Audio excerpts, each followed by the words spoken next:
Hunted school staff room GSM public school Nainital का एक बहुत ही फेमस स्कूल था।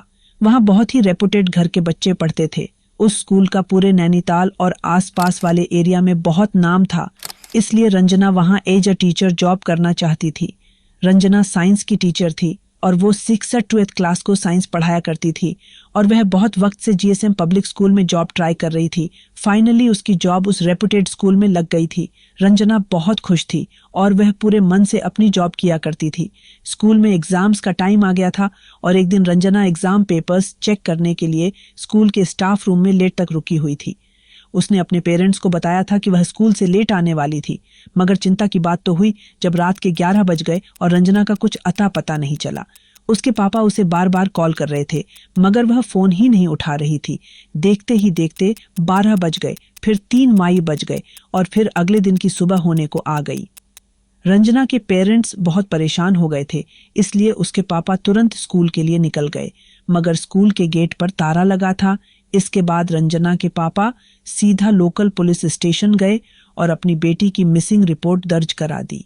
यह सब अभी चल ही रहा था कि रंजना के पापा को उसके स्कूल के स्टाफ रूम वाले नंबर से एक कॉल आया। उन्होंने तुरंत फोन उठाया और उनके पैरों तले जमीन खिसक गई। वह पुलिस को लेकर फौरन स्कूल के लिए निकल गए। वहां पहुंचकर उन्होंने देखा कि स्टाफ रूम में रंजना की लाश पड़ी है। उसके सर पर गहरी चोट लगी हुई थी और पर ढेर सारे चोट के निशान थे। पुलिस ने यह सब देखकर तुरंत रंजना की डेथ की इन्वेस्टिगेशन शुरू कर दी।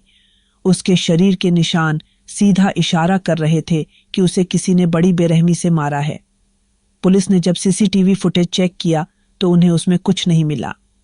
शाम 8 बजे तक रंजना पेपर्स चेक करती नजर आ रही थी और उसके बाद अचानक सीसीटीवी फुटेज करप्ट हो गई थी।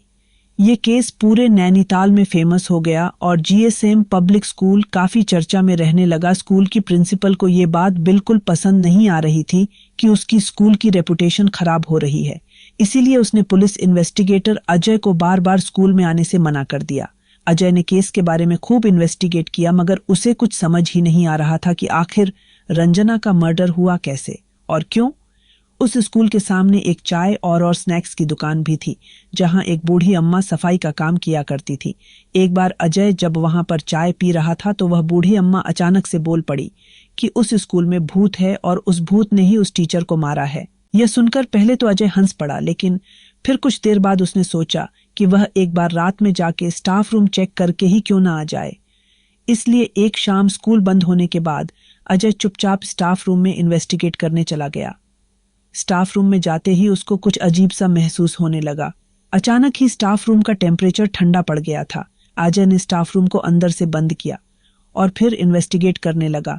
उसने रंजना का लॉकर खोला और डॉक्यूमेंट देखने लगा। तभी स्टाफ रूम की सारी लाइट्स फ्लिकर करने लगी। अजय ने ट्यूब लाइट थोड़ी घुमाई ताकि लाइट फ्लिकर होनी बंद हो जाए और वह जलभुज बंद भी हो गई।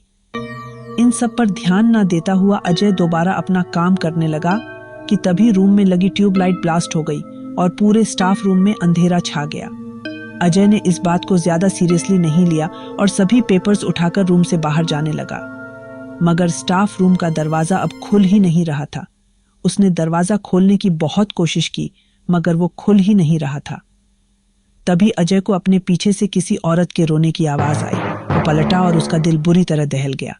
एक औरत दीवार की तरफ मुंह करके जमीन पर बैठी रो रही थी। अजय की धड़कनें ये देखकर बहुत तेज हो गई थी, क्योंकि पूरे स्कूल में उसके अलावा कोई था ही नहीं। वो पूरी जान लगाकर दोबारा दरवाजा खोलने की कोशिश में लग गया, मगर अगले ही सेकंड वो बर्फ सा वहीं जम गया। वह धीरे से मुड़ा तो उसने देखा कि वह औरत ठीक उसके पीछे छत से उल्टी लटकी हुई है।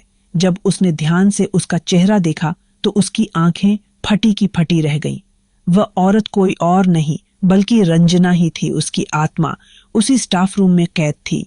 देखते ही देखते रंजना की आत्मा छत से ही फ्लोट करते हुए कोने में चली गई, जहां वह बैठकर रो रही थी। उसने जैसे ही रंजना की आंख में आंख मिलाई, रंजना जोर से चिल्लाई और फिर हवा में कहीं गायब हो गई। अजय उस कोने की तरफ गया तो उसने देखा कि स्टाफ रूम की वह दीवार लकड़ी से बनी थी, जबकि बाकी दीवारें सीमेंट से बनी थीं। अजय ने तुरंत वो दीवार तोड़ दी। जो उसने वहां देखा वैसा कुछ उसने आज तक कभी नहीं देखा था। उस दीवार के अंदर इंसानी हड्डियां पड़ी थी। उन हड्डियों के ऊपर खून लगा था और पास में ही एक गुड़िया रखी थी जिसके गले पर इंसानी बाल बंधे थे। सबसे चौंका देने वाली बात तो ये थी कि उस गुड़िया के नीचे एक तस्वीर रखी थी। वह तस्वीर किसी और की नहीं बल्कि रंजना की ही थी। किसी ने रंजना को मारने के लिए और उसकी आत्मा को ट्रैप करने के लिए काला जादू किया था।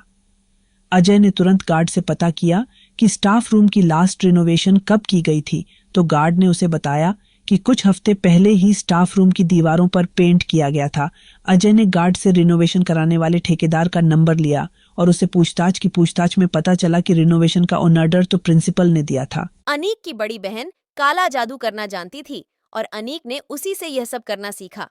अनीक के खिलाफ कोर्ट द्वारा उम्र कैद की सजा सुनाई गई। स्कूल के उस स्टाफ रूम को हमेशा के लिए बंद कर दिया गया, मगर आज भी उस स्टाफ रूम से किसी औरत के रोने की आवाज आती है।